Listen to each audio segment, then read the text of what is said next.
সিলেট, সুনামগঞ্জ সহ কয়েক জেলায় আবারও বন্যার শঙ্কা, প্লাবিত নিম্নাঞ্চল। বন্যা মোকাবেলায় আগাম প্রস্তুতির নির্দেশ প্রধানমন্ত্রীর।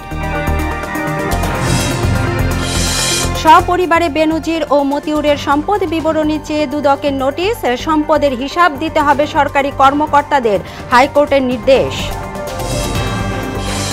শিক্ষক কর্মবিরতির দ্বিতীয় দিনেও অচল ৫৫ বিশ্ববিদ্যালয়, জনশূন্য ক্যাম্পাস, প্রত্যয়কে অযৌক্তিক এবং মর্যাদাহানিকর বলছেন শিক্ষকরা। ভারতে ধর্মীয় অনুষ্ঠানে পদদলিত হয়ে নারী ও শিশু সহ নিহত ১২০, অতিরিক্ত ভিড়ের কারণে দুর্ঘটনা বলছে পুলিশ, তদন্ত কমিটি গঠন।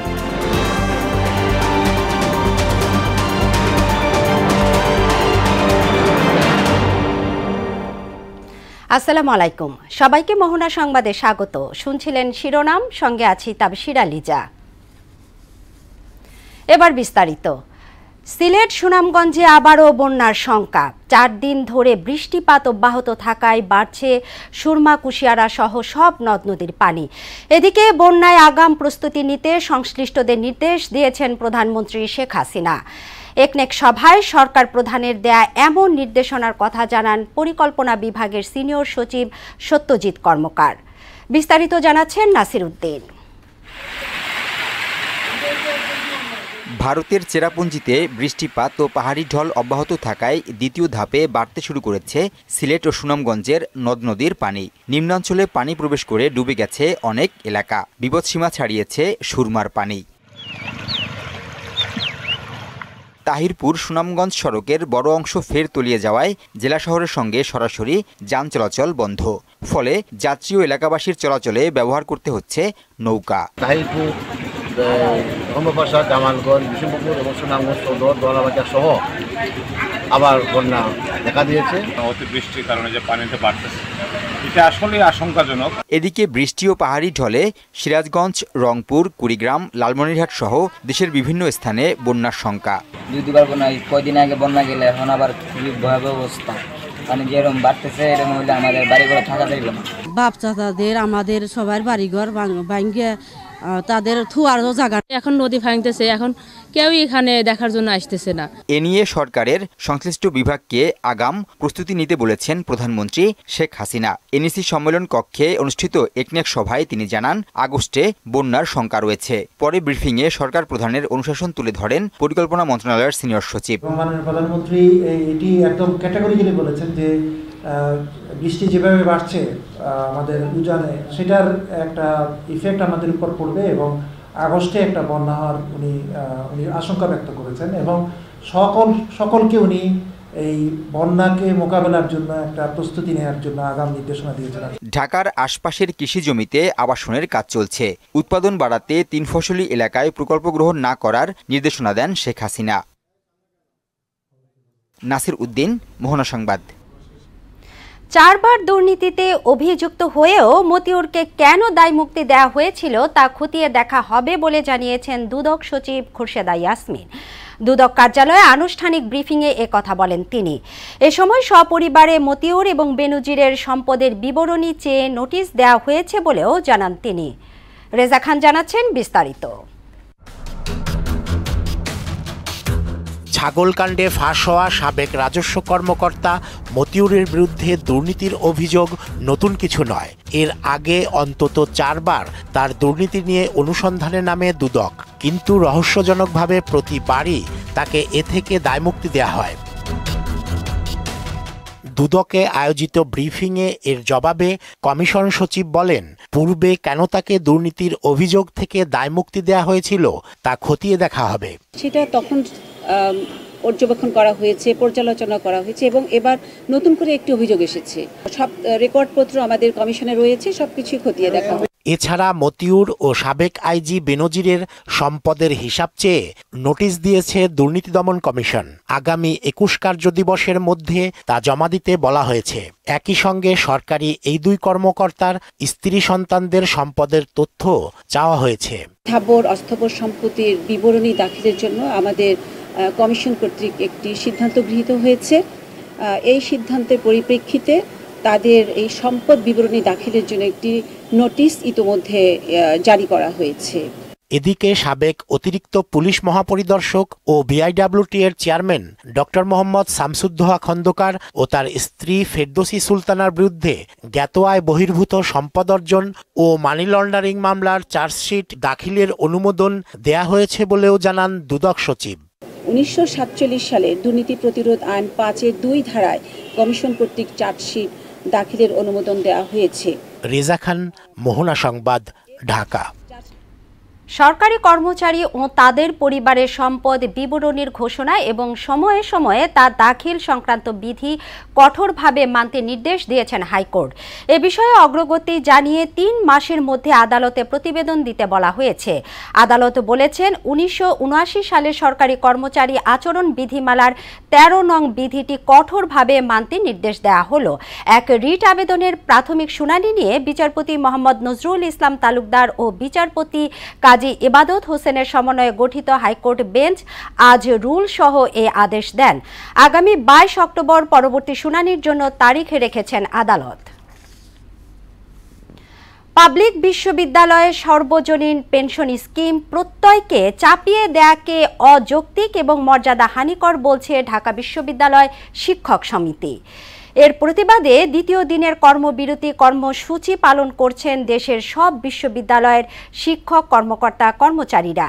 এতে কার্যত অচল হয়ে পড়েছে বিশ্ববিদ্যালয়গুলো। মনিরুল ইসলামের রিপোর্ট। সর্বজনীন পেনশনের প্রত্যয় স্কিমে অন্তর্ভুক্তি প্রত্যাহারের দাবিতে দ্বিতীয় দিনের মতো কর্মবিরতি পালন করছে দেশের সব পাবলিক বিশ্ববিদ্যালয়ের শিক্ষক কর্মকর্তা ও কর্মচারীরা। এতে বন্ধ রয়েছে বিশ্ববিদ্যালয়ের সব ধরনের একাডেমিক কার্যক্রম, এমনকি বিশ্ববিদ্যালয়ের কেন্দ্রীয় গ্রন্থাগারও বন্ধ। ঢাকা বিশ্ববিদ্যালয়ের প্রশাসন ভবনের সামনে বিক্ষোভ করে ঢাকা বিশ্ববিদ্যালয়ের কর্মকর্তা কর্মচারী ঐক্যজোট। এই পেনশন প্রত্যাহার না করা পর্যন্ত সকল ধরনের কার্যক্রম থেকে বিরত থাকার হুঁশিয়ারিও দিয়েছেন তারা। আমাদের এই দাবি বাস্তবায়ন না হওয়া পর্যন্ত আমরা মাঠ থেকে যাব না, আমরা আমাদের কর্মবিরতি অব্যাহত রাখব। পরে কলা ভবনের সামনে অবস্থান নেয় বিশ্ববিদ্যালয়ের শিক্ষক সমিতি। শিক্ষায় বরাদ্দ বাড়ানো সহ শিক্ষকদের সুযোগ সুবিধা বাড়ানোর দাবি তোলেন তারা বলছেন শিক্ষকদের সম্মানহানি করে কখনোই স্মার্ট বাংলাদেশ গড়া সম্ভব না। ফার্স্ট ইয়ারের প্রথম ক্লাস ছিল, আমি ক্লাসে যেতে পারিনি, নিজেকে অপরাধী মনে হচ্ছে। দাবি আদায়ের জন্য রাজপথে নেমেছি, রাস্তায় নেমেছি, এটা আমাদের জন্য অত্যন্ত দুঃখজনক, এটা হবার ছিল না। একটা বিশেষ শ্রেণীকে বা পেশাকে বাইরে রেখে কিভাবে আমাদেরকে সম্মানিত করা হলো, আমি এই হিসাবটা মেলানোর চেষ্টা করছিলাম। এটিকে অযৌক্তিক আখ্যা দিয়ে আন্দোলন চালিয়ে যাওয়ার ঘোষণা দেয় ঢাকা বিশ্ববিদ্যালয় শিক্ষক সমিতি। 2015 সালে 8ম বেতন স্কেলে আমাদের এক ধাপ নামিয়ে যা অবনমন করা হয়েছিল, আমাদের সুপার গ্রেডকে অদ্যাবধি আমরা পাই নাই। তা আমাদের সেই সুপার গ্রেড প্রত্যয় স্কিম প্রত্যাহার করে সরকারি কর্মকর্তাদের জন্য আগামী বছর যে সুযোগ সুবিধা রাখবেন, সেখানে আমরা প্রয়োজন হলে আমরা দেখবো, সেখানে প্রয়োজন হলে আমরা যাবো, যেটা সার্বজনীন হবে। দিনের বেলা কারসাজি করে হঠাৎ করে স্বশাসিত স্বায়ত্তশাসিত রাষ্ট্রায়ত্ত ব্যাংকের জন্য নতুন এই স্কিমটি আপনারা জুড়ে দিলেন, কত ক্ষমতাবান। এদিকে বাংলাদেশ বিশ্ববিদ্যালয় শিক্ষক সমিতি ফেডারেশনের আহ্বানে একই দাবিতে অনির্দিষ্টকালের জন্য কর্মবিরতি কর্মসূচি পালন করছে রাজশাহী বিশ্ববিদ্যালয় শিক্ষক সমিতি। একটি জাতি কখনো শিক্ষাকে অবনমন করে এগিয়ে যেতে পারে না। প্রত্যয় স্কিম নামে যে স্কিম চালু করছে, এখানে বিশ্ববিদ্যালয়ের শিক্ষকদেরকে হেন করা হয়েছে।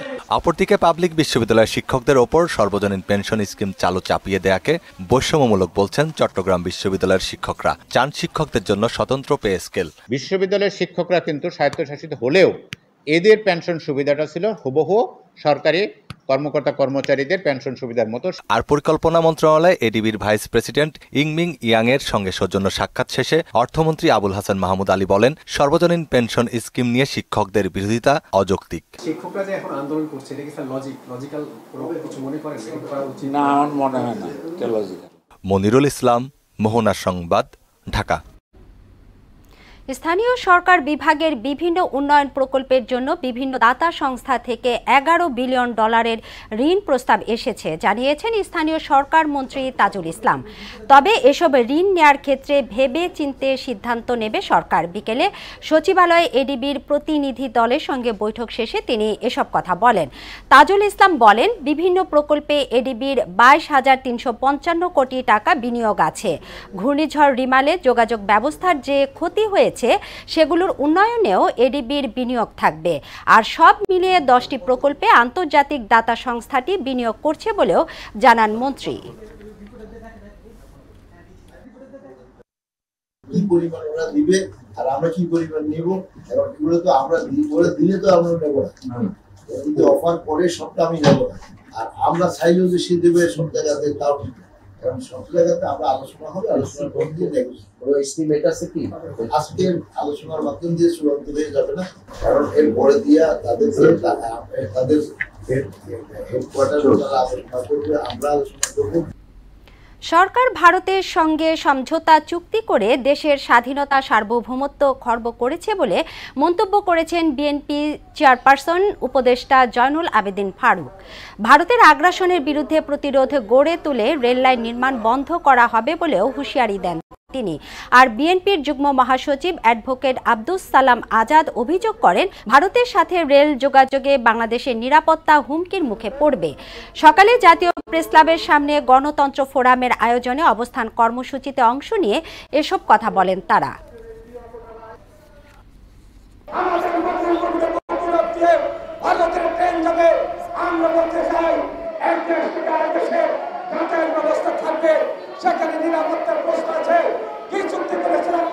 বাংলাদেশে এই ভারতীয় আগ্রাসনের বিরুদ্ধে লড়াই করতে হবে।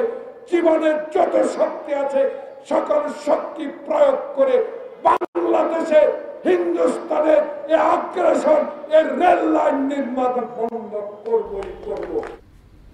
27 বিলিয়ন ছাড়িয়েছে কেন্দ্রীয় ব্যাংকের রিজার্ভ। মূলত আইএমএফ এবং কয়েকটি দাতা সংস্থার ঋণের টাকায় বেড়েছে রিজার্ভের পরিমাণ। এতে সাময়িক স্বস্তি ফিরলেও ঋণের অর্থে রিজার্ভ বৃদ্ধি ভালো ফলাফল বয়ে আনবে না বলে মনে করেন আমদানি রপ্তানিকারকরা। তবে শুধু বৈদেশিক ঋণে নয়, রেমিটেন্স এবং রপ্তানি বৃদ্ধির পরিমাণে রিজার্ভের পতন রোধ সম্ভব হয়েছে বলে জানালেন কেন্দ্রীয় ব্যাংকের deputy governor doctor Habibur Rahman. Reza খানের বিশেষ প্রতিবেদন। আইএমএফের ঋণের তৃতীয় কিস্তি 1.15 বিলিয়ন এবং উন্নয়ন সহযোগী দক্ষিণ কোরিয়া, আইবিআরডি এবং আইডিবির 90 কোটি সহ $205 কোটি যোগ হয়েছে রিজার্ভে। এতে দেশে গ্রস রিজার্ভ $27.15 বিলিয়ন। যদিও আইএমএফের হিসাব পদ্ধতি বিপিএম 6 অনুযায়ী $22 বিলিয়ন ঘরে অবস্থান করছে রিজার্ভ। বৈদেশিক ঋণের সুবাদে রিজার্ভের পাল্লা ভারী হওয়ার বিষয়টিতে খুশি নন আমদানি রপ্তানিকারকরা। তাদের মতে সামগ্রিক অর্থনৈতিক প্রেক্ষাপটে নিজেদের সক্ষমতা বাড়িয়ে রপ্তানি বৃদ্ধিতে মনোযোগী হওয়া বেশি প্রয়োজন। আইএমএফ এর ঋণ এনে আপনি রিজার্ভ বাড়াবেন কেন? আইএমএফ $1 বিলিয়ন 1 কত বিলিয়ন দিয়েছে, আর আমরা তো বাংলাদেশের রপ্তানি খাত তো প্রতি মাসে অন্তত $5 বিলিয়ন আমরা দিচ্ছি। তো আপনি রপ্তানিটাকে আরো স্মুথ করেন, রপ্তানি বাণিজ্যকে স্মুথ করেন, তাহলে আইএমএফ এর ঋণ প্রয়োজন হবে না। যদিও বাংলাদেশ ব্যাংকের ডেপুটি গভর্নর বলছেন, শুধু ঋণে নয়, নীতি সুধার এবং রেমিটেন্স ও রপ্তানি বৃদ্ধি সহ তাদের নানা উদ্যোগে রিজার্ভের পরিমাণ বেড়েছে। শুধুমাত্র বৈদেশিক ঋণের কারণেই রিজার্ভ বেড়েছে, সেটা বৈদেশিক ঋণ কিছুটা হেল্প করেছে, তবে এর পেছনে আমাদের পলিসি ইনিশিয়েটিভ ছিল, আমাদের কার্যক্রম ছিল। সেই কার্যক্রমের ফলাফল হিসেবে আমরা কিন্তু রিজার্ভের পতনটাকে বন্ধ করে রিজার্ভের বৃদ্ধির যে একটা প্রবণতা সেটা সৃষ্টি করতে সক্ষম হয়েছে। সব মিলিয়ে রিজার্ভ এখন আইএমএফ এর লক্ষ্যমাত্রার উপরে আছে, তাই এই প্রবণতা ধরে রাখাই মূল লক্ষ্য বলে জানান ডক্টর হাবিবুর। আইএমএফ এর যে টার্গেট ছিল, আইএমএফ এর যে একটা লক্ষ্যমাত্রা ছিল, সেটার উপরে আছি আমরা অনেকটাই সিগনিফিকেন্টলি। রেজা খান, মোহনা সংবাদ, ঢাকা। মেয়ের পরকীয়া, পারিবারিক সম্পত্তি ও রাজনৈতিক বিরোধের জেরে সাভারের সাবেক প্রয়াত এমপি শামসুদ্দোহা খান মজলিসের স্ত্রী খুন হয়েছিল বলে দাবি করেছে police bureau of investigation PBI. এছাড়া 13 বছর পর এই হত্যাকাণ্ডের রহস্য উদ্ঘাটন করা সম্ভব হয়েছে বলে জানান তারা। যদিও পূর্বে সিআইডির তদন্তে একে আত্মহত্যা বলে উল্লেখ করা হয়েছিল। ধানমন্ডিতে আয়োজিত ব্রিফিংয়ে এসব তথ্য জানান সংস্থার প্রধান বনোজ কুমার মজুমদার। এই হত্যাকাণ্ডে জড়িত 3 জনকে গ্রেপ্তার করা হয়েছে। গ্রেপ্তারকৃতরা হলেন মূল হত্যাকারী সাবেক এমপির বাসার বৈদ্যুতিক মিস্ত্রি সুবল কুমার রায়, এমপি কন্যা শামীমা খান মজলিস ওরফে পপি এবং আরতি সরকার। ভিকটিমের বড় মেয়ে শামীমা খান মজলিসের হাজবেন্ডের সাথে বিভিন্ন ব্যবসা বাণিজ্যে জড়িয়েছেন, সেই সূত্রে আরও বেশি ওই বাসায় যান। একসময় এই শামীমা খান মজলিসের সাথে 2001 সালে একটু শারীরিক সম্পর্কে বা পরকীয়ায় জড়িয়ে যায়। ঢাকা উত্তর মহানগর আওয়ামী লীগের 13 নম্বর ওয়ার্ড সভাপতি শামসুল আলম শামসুর মা ফাতেমা রশিদ মঙ্গলবার সকালে রাজধানীর একটি হাসপাতালে মারা গেছেন। বাদ আসর মণিপুর বালিকা উচ্চ বিদ্যালয় ও কলেজ মাঠে মরহুমার জানাজা অনুষ্ঠিত হয়। এতে ঢাকা 15 আসনের সংসদ সদস্য ও সাবেক শিল্প প্রতিমন্ত্রী আলহাজ কামাল আহমেদ মজুমদার অংশ নেন। জানাজার আগে সংক্ষিপ্ত বক্তব্যে তিনি মরহুমার রুহের মাগফিরাত কামনা করেন এবং শোক সন্তপ্ত পরিবারের প্রতি সমবেদনা জানান।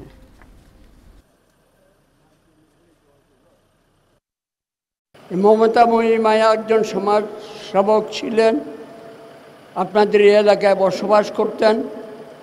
আমরা আমাদের এই মায়ের জন্য দোয়া করবো, আল্লাহ রাব্বুল আলামিন যাতে তাকে বেশ নসিব করেন। আমরা অনেকে মা হারা বাবা হারা, মা বাবা যখন চলে যায় তখন সন্তান একেবারে এতিম হয়ে যায়। আজকে আমার ছোট ভাই শামসু, তার মা আজকে তিনি বিদায় দিচ্ছেন এবং আমি ছেলে মেয়েদের ওনার যারা রেখে গেছেন তাদেরকে বলবো সবসময় মায়ের জন্য যাতে দোয়া করেন। আল্লাহ রাব্বুল আলামিনের কাছে আল্লাহ আলামিন যাতে মাকে বেশ নসিব করেন। আপনার সবার কাছে দোয়া চাইছি। বিশ্ব বাজারে বাংলাদেশের স্টার্ট আপ ইকোসিস্টেমকে আরও উচ্চ পর্যায়ে নিয়ে যাওয়ার লক্ষ্যে আগামী 27 এবং 28 জুলাই শুরু হচ্ছে বাংলাদেশ স্টার্ট আপ সামিট। এ উপলক্ষে রাজধানীতে নিজস্ব কার্যালয়ে আয়োজন করা হয় স্টার্ট আপ ফাউন্ডার্স মিট। এ সময় উপস্থিত ছিল সব আপ চাল ডাল, ME সোলশিয়ার লিমিটেড, আমার ল্যাব, আই ফার্মা, ট্রাক লাগবে, আমি প্রবাসী এবং পাঠাও। এ আয়োজনের মাধ্যমে স্টার্ট আপ সামিট 2024 এর অডিও ভিজুয়াল ট্রেলারটি প্রকাশ করা হয়। 2 দিনের সামিটে কোন কোন বিষয়ের উপর গুরুত্ব দেওয়া হয়েছে তা তুলে ধরেন বক্তারা। শেষ করব মোহনা সংবাদ, যাবার আগে শিরোনামগুলো আরো একবার।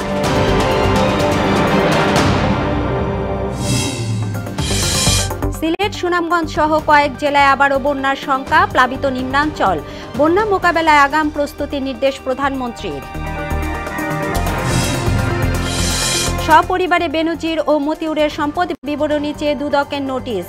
সম্পদের হিসাব দিতে হবে সরকারি কর্মকর্তাদের, হাইকোর্টের নির্দেশ।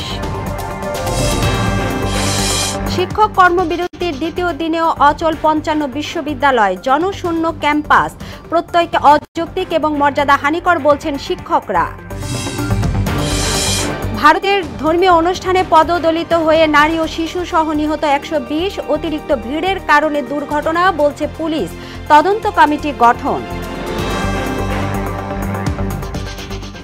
এই ছিল এখনকার মোহনা সংবাদে। পরের সংবাদ রাত 12টায়। মোহনার সবশেষ খবর জানতে ভিজিট করুন www.mohona.tv। সংবাদ দেখতে পারেন ফেসবুক ও ইউটিউবে। এতক্ষণ সঙ্গে থাকার জন্য ধন্যবাদ।